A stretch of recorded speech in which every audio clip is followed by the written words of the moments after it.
नमस्कार साथियों, मैं प्रियंका आपका स्वागत करती हूँ आपके अपने चैनल हिंदी साहित्य पर। और आज हम हिंदी साहित्य पर पढ़ने जा रहे हैं पृथ्वीराज रासो। जी हाँ, चंद्र बरदाई, जो कि एक बहुत ही महत्वपूर्ण टॉपिक है हमारे एग्ज़ाम के अनुसार, जिससे प्रश्न पूछे जाते रहे हैं और आगे भी पूछे जाते रहेंगे। और आप देखेंगे कि मैंने जो नोट्स बनाए हैं उसमें बहुत सी किताबों से मिलकर वह नोट्स बनाए हैं और उनमें उन सभी प्रश्नों को सम्मिलित किया है जिन प्रश्नों की आने की उम्मीद है और जो पिछले बीते वर्षों में आए हैं। मैंने उन सभी को इसमें इंक्लूड किया है ताकि आपको हर तरह की महत्वपूर्ण जानकारी मिले और आपका कोई भी प्रश्न अधूरा ना रहे। आप इस चैनल से पढ़ेंगे तो आपको सफलता निश्चित ही मिलेगी। तो अगर आपको मेरे द्वारा बताई गई जानकारी पसंद आए तो आप मेरे चैनल को प्लीज़ लाइक शेयर सब्सक्राइब जरूर करेगा। धन्यवाद। चलिए अब हम देखते हैं पृथ्वीराज रासो।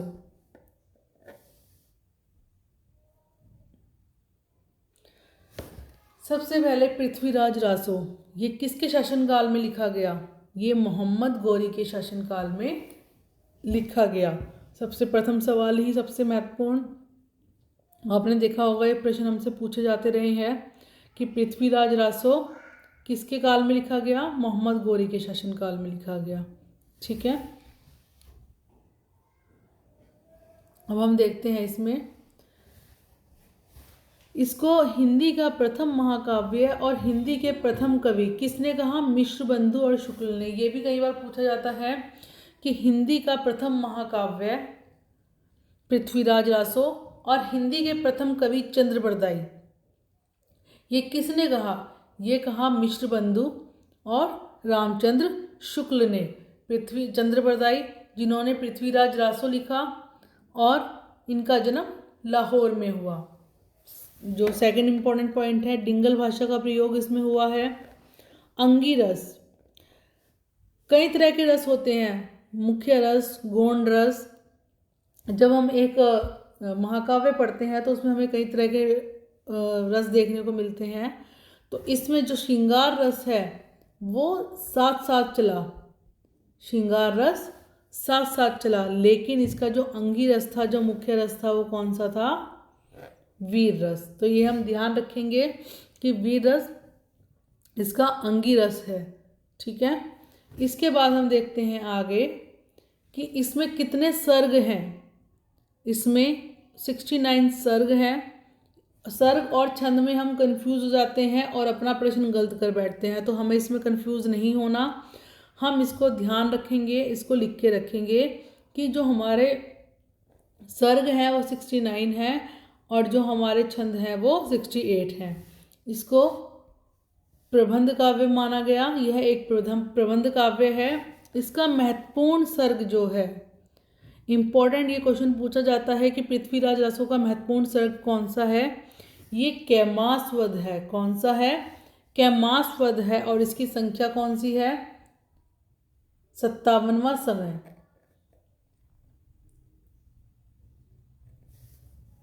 ठीक है, तो हमें ये ध्यान रखना है कि महत्वपूर्ण सर्ग कौन सा है। महत्वपूर्ण सर्ग है कैमासवध। और कौन सा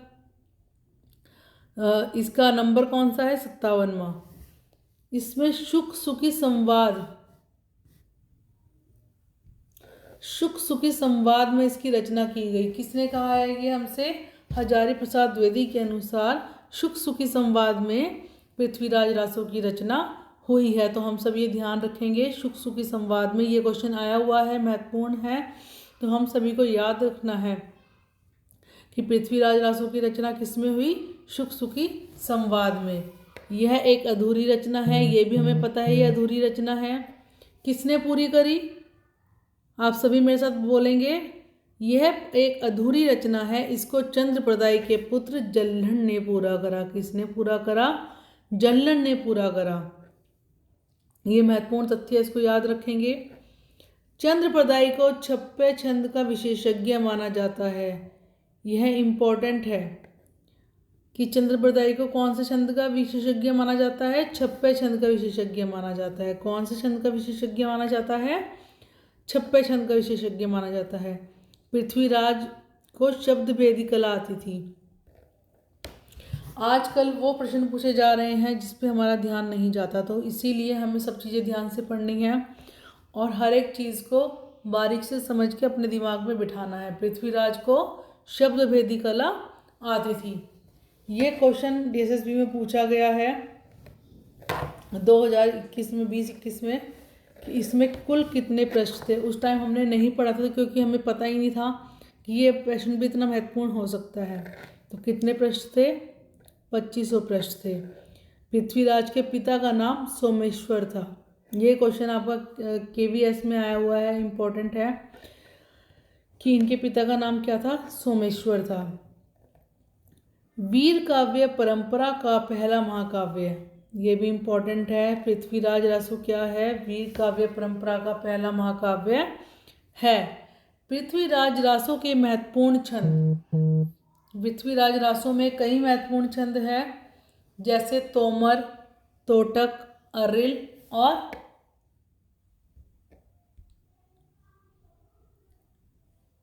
आर्या। ये 4 महत्वपूर्ण हैं, तोमर, तोटक, अरिल और आल्या। इन्होंने अपनी भाषा को छठ भाषा कहा। आगे देखते हैं। सबसे बड़ा समय कण्वक युद्ध माना जाता है। ये इम्पोर्टेंट है, कई बार पूछा भी गया है और यही जो पृथ्वीराज रासो का मूल कथानक भी है। इसको ही मूल कथानक माना गया, यही मूल कथानक भी है और इसको ही मूल कथानक माना गया और यही सबसे बड़ा समय भी है, कण्वक युद्ध। इसके जिस तरीके से अध्याय होते हैं, पाठ होते हैं, उसी तरीके से इसमें क्या कहा गया है? समय। इसमें क्या कहा गया है? समय। तो सबसे महत्वपूर्ण समय कौन सा बताया था मैंने? कैमासवध, 57वां सर्ग समय, और सबसे बड़ा समय कण्वक युद्ध, और यही इसका कथानक माना जाता है। पृथ्वीराज रासो के प्रथम विदेशी उद्धारकर्ता कौन माने गए? कर्नल जेम्स टोडे। कौन माने गए? कर्नल जेम्स टोडे। पृथ्वीराज रासो के प्रथम विदेशी उद्धारकर्ता कौन माने गए? जनरल जेम्स टोडे। ये हम पढ़ चुके हैं कि कैमासवध जो है पृथ्वीराज का महत्वपूर्ण छंद है। अब हम आगे देखते हैं। विश्वनाथ त्रिपाठी, विश्वनाथ त्रिपाठी ने चंद्रप्रदायी के विभिन्न प्रकार के छंदों का, उन्होंने बोला, विश्वनाथ त्रिपाठी ने बोला कि चंद्रप्रदायी ने विभिन्न प्रकार के छंदों का प्रयोग किया, परंतु छप्पे छंद उनका निजी छंद है। ठीक है, उन्होंने बोला कि पृथ्वीराज रासो जो चंद्रप्रदायी है उन्होंने उसमें विभिन्न प्रकार के छंदों का प्रयोग किया, लेकिन जो छप्पे है वह उनका निजी छंद है। अब हम आगे देखते हैं। शिव सिंह सेंगर, शिव सिंह सेंगर ने छप्पों का राजा माना। नामवर सिंह ने छंदों का राजा माना। नरोत्तम दास ने मुक्तक काव्य कहा। नरोत्तम दास ने पृथ्वीराज रासो को मुक्तक काव्य कहा। बच्चन सिंह ने राजनीतिक महाकाव्य बोला, राजनीति महाकाव्य और त्रासदी महाकाव्य, राजनीति महाकाव्य और त्रासदी का महाकाव्य। तो ये हमें ध्यान रखना है। ये जो भी मैं आपको कथन बता रही हूँ ये बहुत ही महत्वपूर्ण है और कई बार एग्जाम्स में आए हुए हैं। एक और बात इसमें, पद्मावत समय। जब पद्मावत समय का नाम आता है तो हम सब सोचते हैं कि ये पद्मावत से लिया गया है, पद्मावत महाकाव्य से लिया गया है, जबकि ऐसा नहीं है। पद्मावत समय भी पृथ्वीराज रासो का ही एक समय है, तो इसको हम ध्यान रखेंगे। रॉयल एशियाटिक सोसाइटी ने प्रकाशन, पृथ्वीराज रासो का प्रकाशन किसने बंद करवाया? तो रॉयल एशियाटिक सोसाइटी ने बंद कराया। तो इसको भी आप ध्यान रखेंगे, किसने बंद कराया? रॉयल एशियाटिक सोसाइटी ने। ठीक है, अब आप देखेंगे ऊपर से नीचे तक हमने बहुत सारी महत्वपूर्ण चीज़ें पढ़ी, ये सब हमें याद होनी चाहिए। सबसे पहले कि प्रथम महाकाव्य और हिंदी के प्रथम कवि कौन, किसने कहा? शुक्ल ने कहा। चंद्रप्रदायी इसके लेखक हैं। डिंगल भाषा का प्रयोग है। अंगी रस वीर रस है। 69 सर्ग हैं। 68 छंद है। प्रबंध काव्य इसको कहा गया है। महत्वपूर्ण छंद कैमासवध है जो 51-57वां है। शुक सुखी संवाद में इसकी रचना हुई है। यह एक अधूरी रचना है जिसको चंद्रप्रदायी के पुत्र जलनन ने पूरा किया। चंद्रप्रदायी को छप्पे छंद का विशेषज्ञ माना जाता है। पृथ्वीराज रासो को शब्द भेदी कला आती थी। इसमें कुल 2500 पृष्ठ हैं। इस तरीके से इनके पिता का नाम सोमेश्वर था। ये वीर काव्य परंपरा का पहला महाकाव्य है। इस तरीके से ऊपर हमने जो भी चीज़ें पढ़ी वो सब महत्वपूर्ण है, उसको आप ध्यान रखेंगे। अब हम आगे चलते हैं।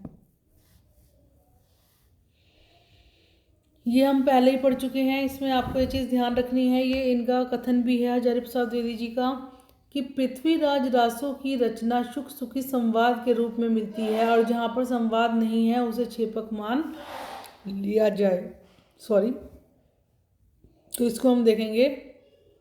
हजारी प्रसाद द्विवेदी ने बोला कि पृथ्वीराज रासों की रचना सुख सुखी संवाद में मिलती है और जहाँ पर यह संवाद नहीं मिलता उसको छेपक मान लिया जाता है। विश्वनाथ त्रिपाठी ने इनको छप्पे छंद का विशेषज्ञ माना। हमने पीछे पढ़ा था कि इनका प्रिय छंद छप्पे छंद था और विश्वनाथ त्रिपाठी ने भी यही बोला कि ये छप्पे छंद के विशेषज्ञ हैं। अब देखिए, हमें पता है कि पृथ्वीराज रासो एक ऐसा ग्रंथ है जो कि विवादित ग्रंथ है, जिसको कोई प्रमाणिक मानता है, कोई अप्रमाणिक मानता है, कोई अर्ध प्रमाणिक मानता है। ठीक है। डॉक्टर वूलर जो है, इन्होंने सर्वप्रथम कश्मीरी कवि जानक कृत पृथ्वीराज विजय को प्रमाणिक माना, जबकि पृथ्वीराज रासो को इन्होंने अप्रमाणित घोषित कर दिया। तो हम ये ध्यान रखेंगे कि सबसे पहले जो अप्रमाणित घोषित किया था वो डॉक्टर वूलर ने किया था। और किसको प्रमाणिक माना था? जानक, कश्मीरी कवि जानक पृथ्वीराज विजय को। ठीक है। अब हम आगे देखते हैं। चंद्रबदाई की 2 पत्नियां हैं, कमला और गौरी। इसको हम याद रखेंगे क्योंकि आजकल उनके पिता का नाम पूछा जा रहा है, तो कुछ भी पूछा जा सकता है। तो पृथ्वीराज विजय की 2 पत्नियां हैं, कमला और गौरी। इनके 10 पुत्र थे और सबसे प्रिय और विद्वान पुत्र कौन थे? जल्हन, जो कौन से नंबर पे थे? 4थे नंबर पे थे। ठीक है, इसको हम ध्यान रखेंगे। मेरे को जो जानकारी जहाँ से महत्वपूर्ण मिली वो मैंने इसमें इंक्लूड कर दी, तो आप अपने हिसाब से इसको पढ़िएगा और इसको नोट डाउन करते जाइएगा। नेक्स्ट देखिए, बाबू गुलाब राय ने कहा स्वाभाविक विकासशील महाकाव्य है।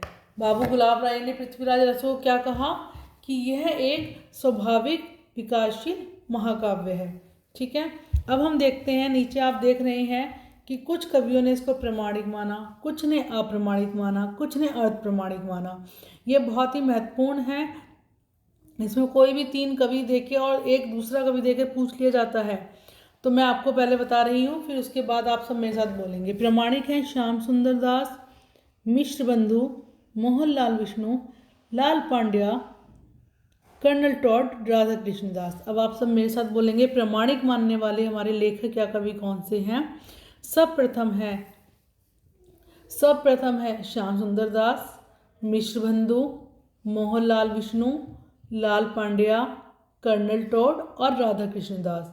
ठीक है, इनको अच्छे से याद करेंगे। इसके बाद हम ये देखते हैं अप्रमाणिक किसने माना। अप्रमाणिक मानने वाले हैं, इसमें सबसे प्रथम नाम जो आता है हमारे सबसे प्रमुख आचार्य का, हिंदी साहित्य लेखक का, आचार्य रामचंद्र शुक्ल, देवी प्रसाद, कविराज श्यामल दास, गौरीशंकर, हीराचंद ओझा, वूलर, मुरारीदीन, रामकुमार वर्मा।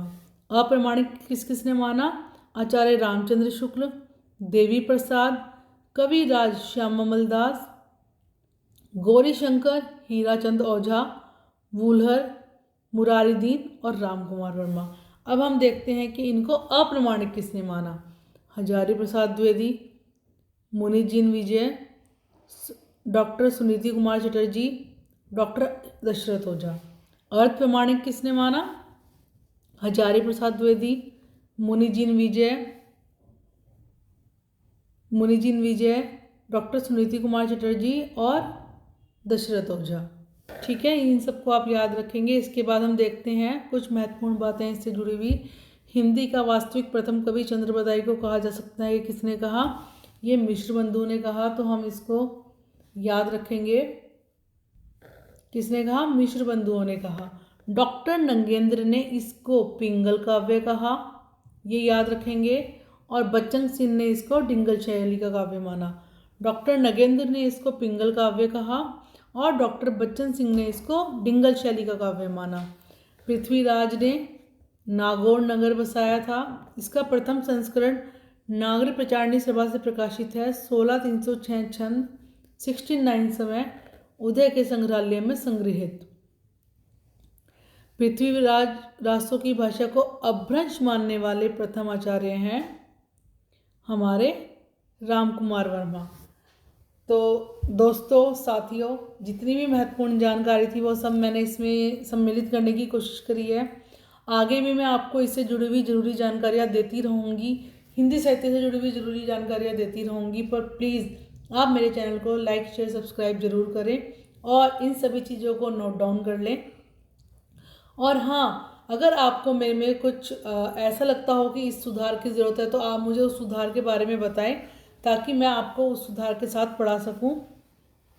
ठीक है, तो अब मैं आपसे अलविदा लेना चाहूँगी और इसी तरह आपके चैनल हिंदी साहित्य पे मैं नई नई टॉपिक्स लेके आती रहूँगी, महत्वपूर्ण चीज़ें आपको बताती रहूँगी और आपसे रूबरू होती रहूँगी। धन्यवाद, धन्यवाद, धन्यवाद।